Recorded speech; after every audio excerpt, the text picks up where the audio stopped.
Oke, assalamualaikum warahmatullahi wabarakatuh. Ketemu lagi bersama saya Dr. Rahman Bayu di acara The Bayu Barokah Show episode ke-6.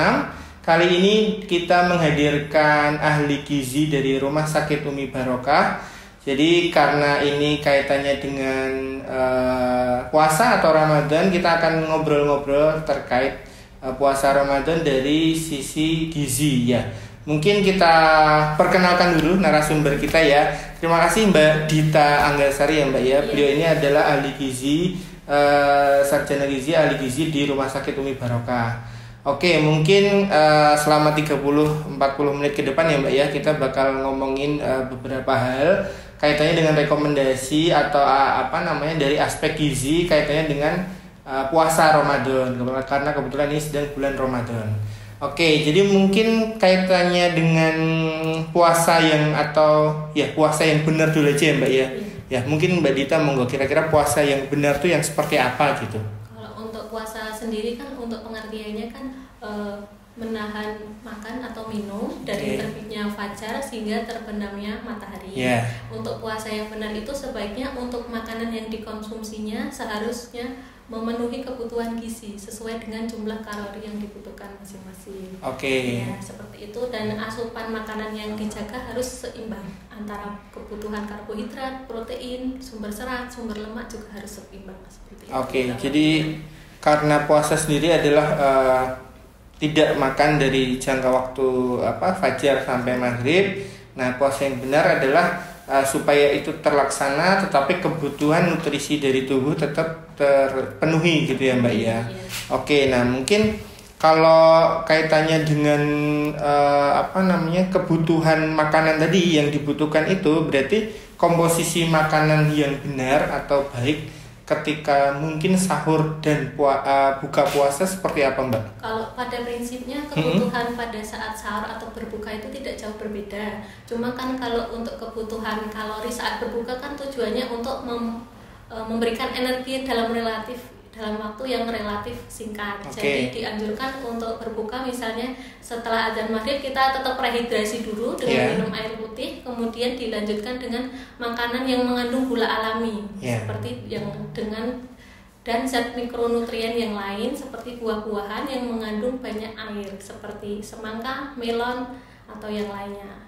Itu kalau maksudnya pada saat berbuka intinya memenuhi kebutuhan singkat. Yang pertama rehidrasi dengan air, selanjutnya mungkin dengan yang mengandung gula alami. Terus kemudian untuk makan utama sebaiknya kita kasih jeda dulu untuk beribadah sholat maghrib, jangan langsung ke makanan utama. Nanti kan biasanya mengganggu pencernaan kalau kita makan berbuka dengan makan yang sebanyak-banyaknya. Jadi setelah kita selesai sholat maghrib baru kita konsumsi makanan utama, tentu saja dengan gizi yang seimbang.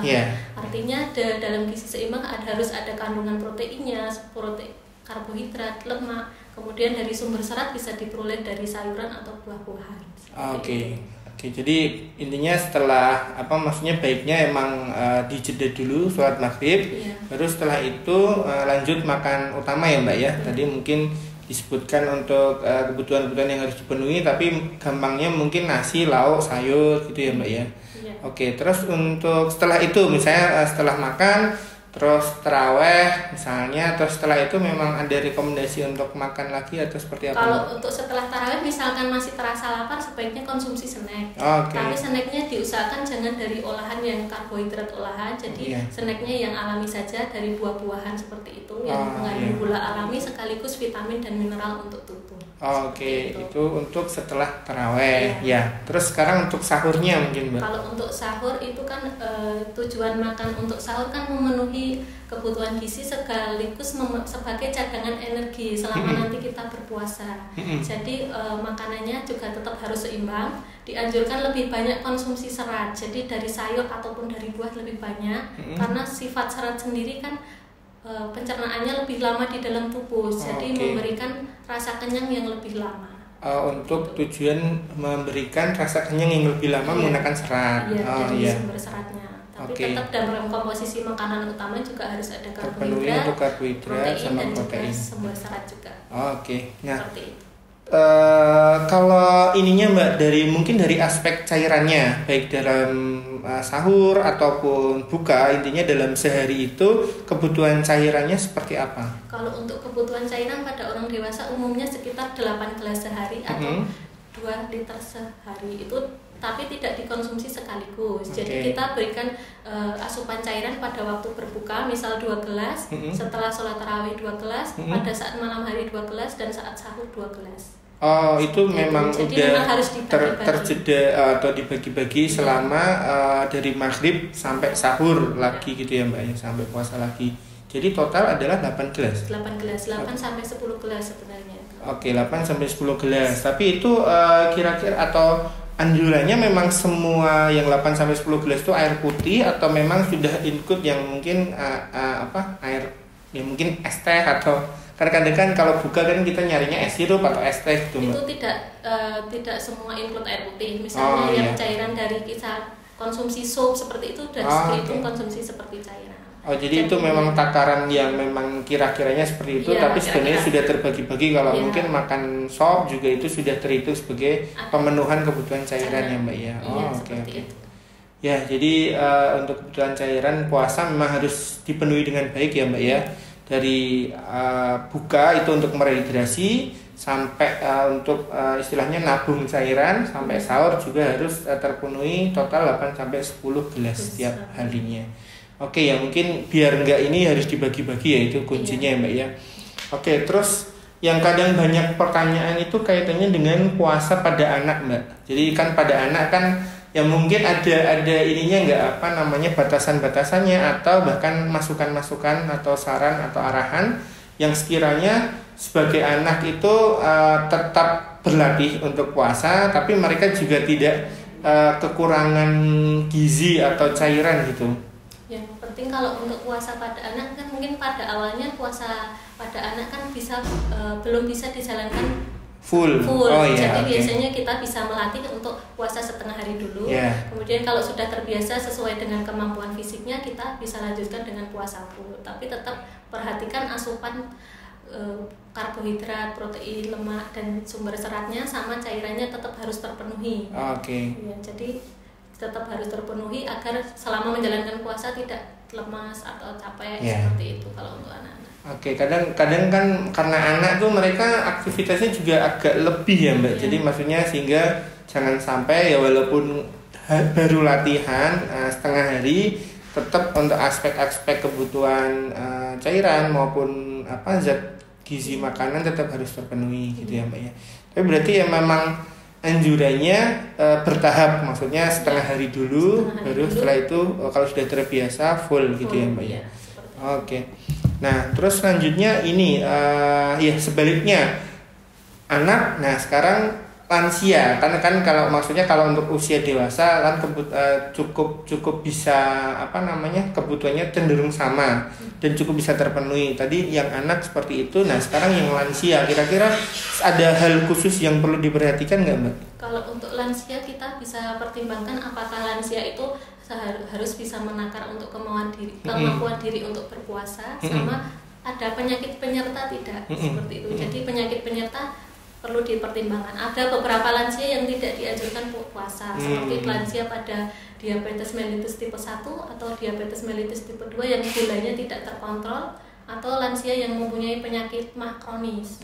Ya, seperti itu yang ada pendarahan pada saluran cerna sebaiknya tidak berpuasa. Tapi kalau untuk lansia yang sekiranya mampu untuk berpuasa, sebaiknya puasa.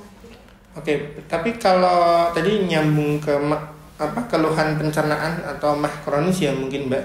Berarti itu nggak hanya pada lansia, maksudnya pada dewasa pun kalau memang ada keluhan ke sana, memang baiknya tetap istilahnya tidak berpuasa, atau mungkin lebih baik lagi diperiksakan gitu ya Mbak ya. Baik lagi diperiksakan ke dokter yang Nah, tadi mungkin lanjut ke sekalian ke DM Mbak. Jadi tadi memang ada perhatian khusus untuk lansia dengan penyakit penyerta, salah satunya DM. Mungkin dari Mbak Dita ada arahan khusus nggak untuk pasien DM ini sebaiknya seperti apa? Kalau untuk puasa pada pasien DM kan pada prinsipnya sebenarnya boleh, asalkan syaratnya harus mempunyai kadar gula yang terkontrol.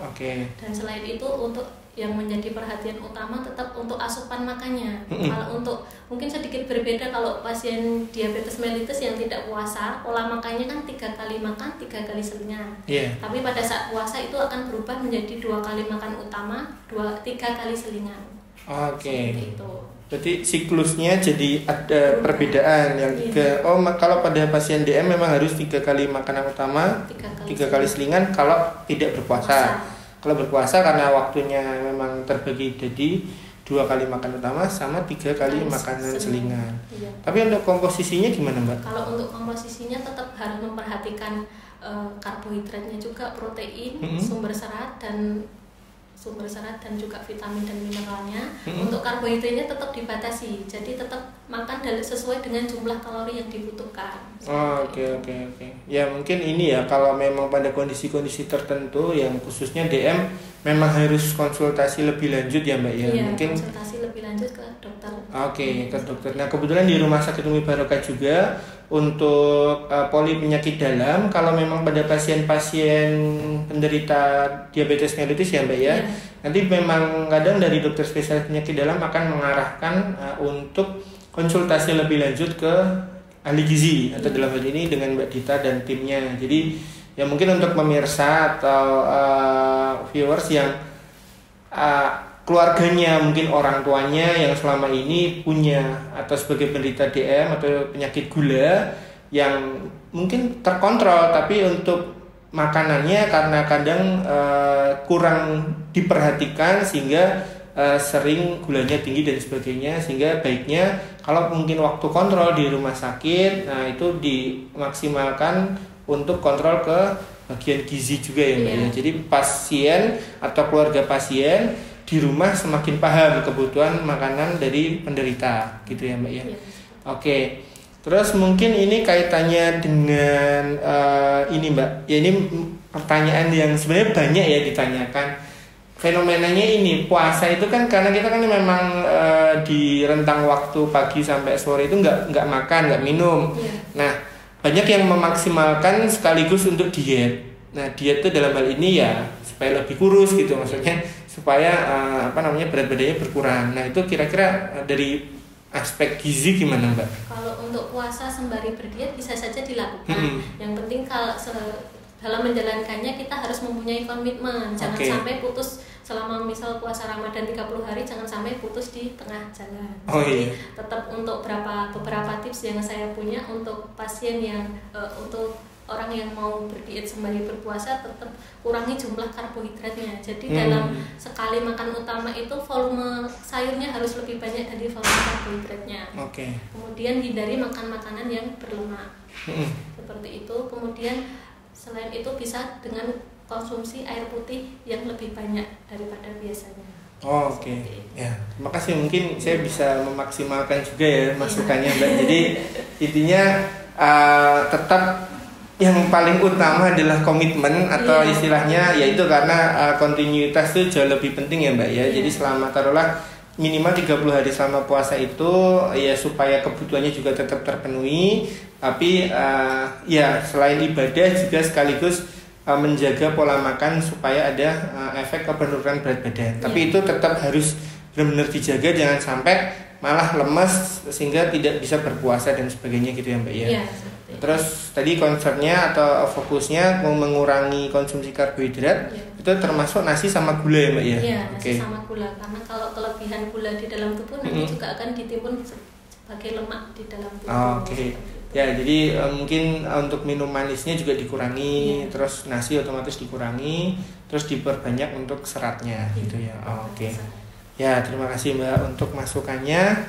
Karena saya rasa banyak ya, atau nggak tahu ya, jangan-jangan cuma perasaan saya saja, tapi pasti informasi itu sangat berguna.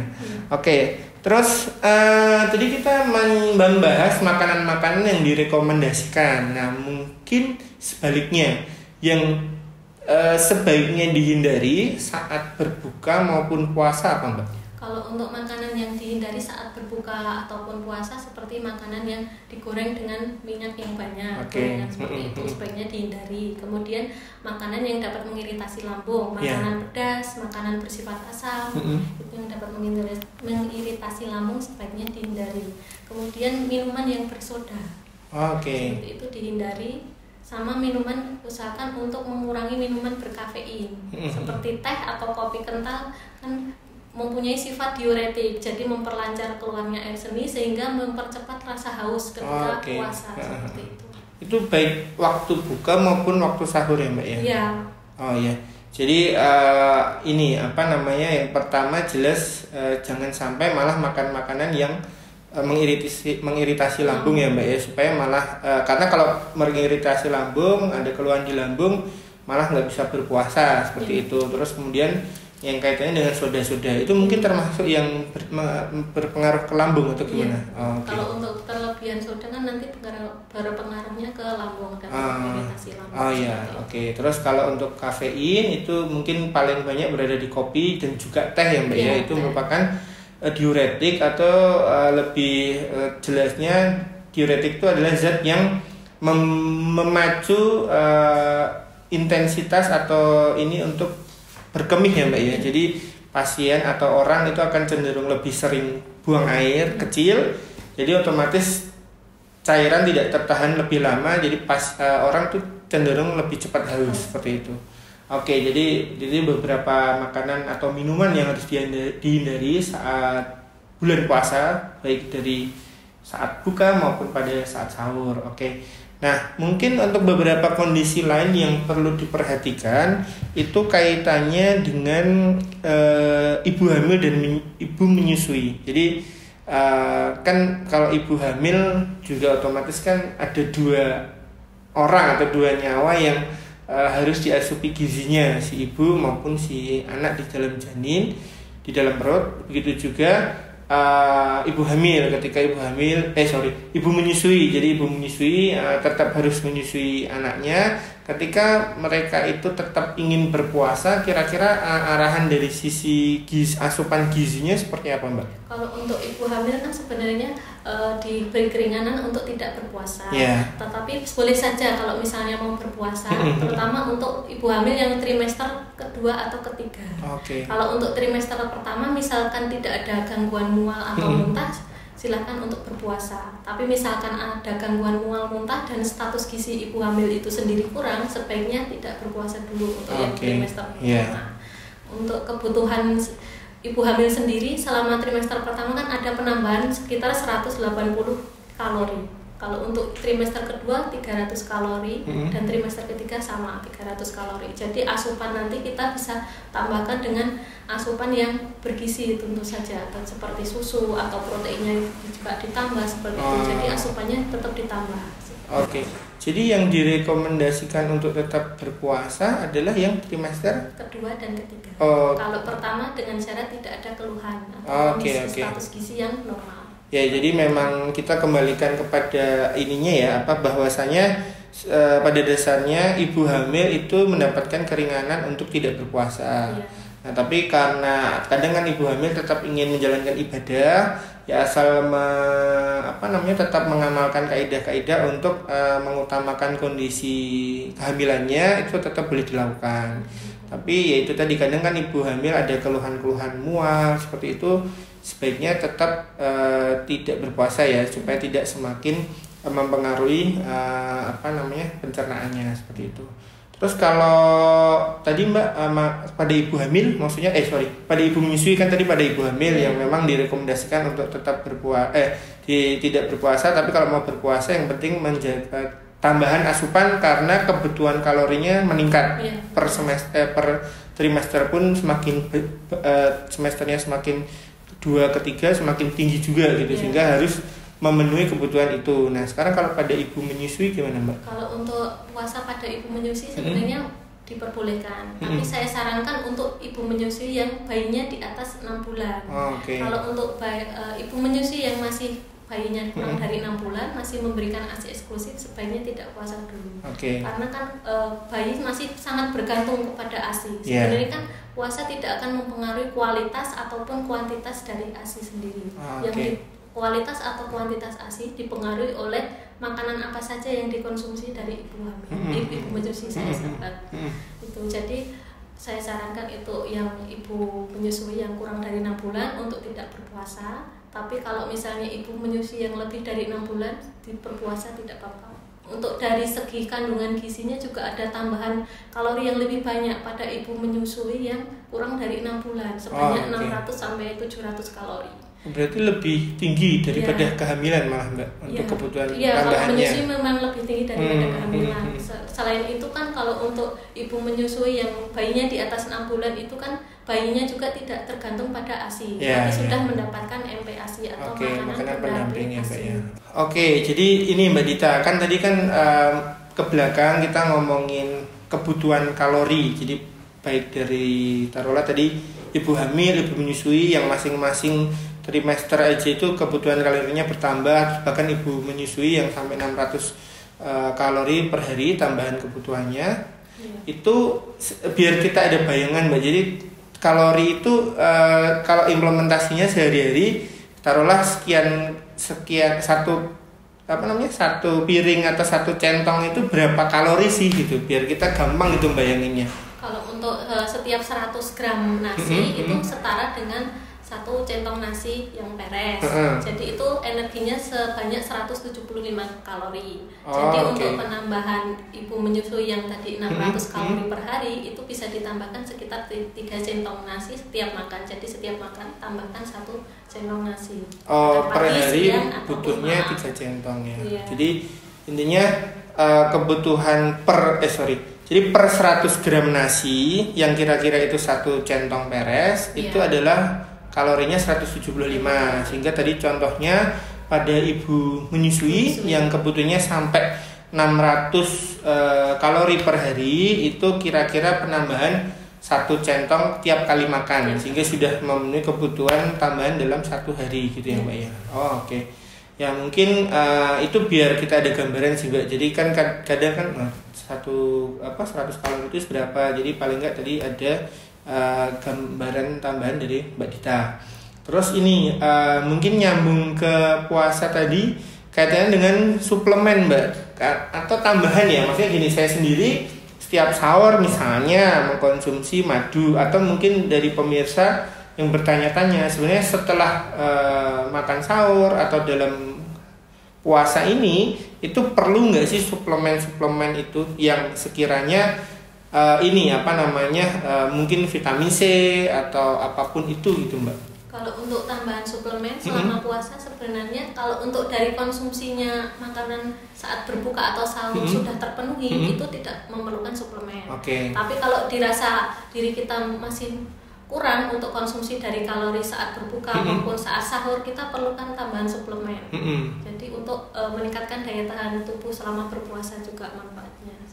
Jadi kembali ke ini ya, tetap utamanya itu si makanan itu. Kalau memang sebenarnya kalau itu sudah mencukupi tidak perlu tambahan suplemen. Tapi kalaupun mau mengkonsumsi ya mungkin selama memang suplemen itu aman, dan ya mungkin yang perlu diperhatikan pada penderita DM gitu ya Mbak ya, jangan sampai malah minum suplemen atau minum madu malah gulanya meningkat seperti itu.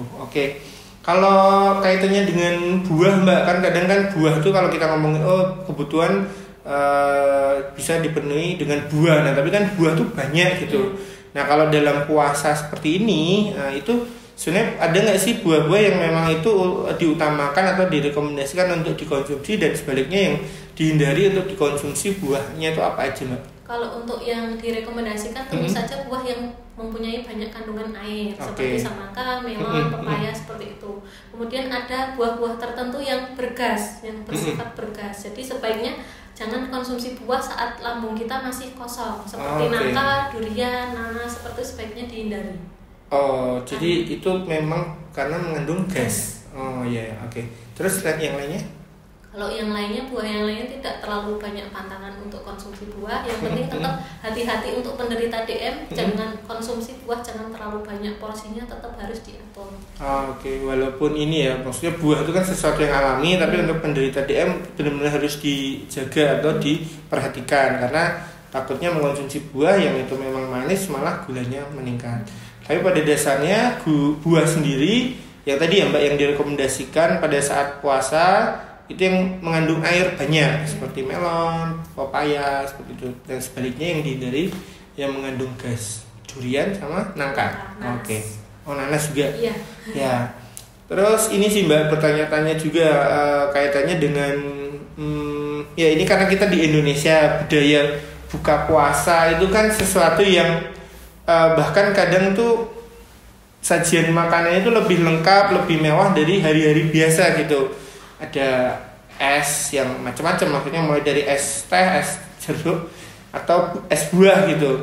Nah itu sekiranya kita mengkonsumsi es yang terlalu banyak dan bahkan mungkin rutin, itu sebenarnya ada hal yang perlu kita perhatikan nggak Mbak? Kalau untuk konsumsi es selama berbuka puasa, sebaiknya saya anjurkan untuk konsumsi yang hangat saja. Karena kalau konsumsi es kan nanti penyerapan di dalam lambung kan suhu es itu akan diubah ke suhu tubuh kita terlebih dahulu, baru diserap tubuh. Sedangkan tujuan untuk makanan yang berbuka puasa kan menggantikan energi selama sehari dalam waktu yang relatif cepat. Jadi pencernaan kalau untuk penyerapan energi untuk es tadi kan akan lebih lama. Oh gitu. Jadi memang ini ya, karena sesuai tujuannya rehidrasi secepatnya, malah untuk konsumsi es mungkin seger. Iya. Tapi untuk dicerna itu memanglah membutuhkan waktu gitu ya. Oh oke.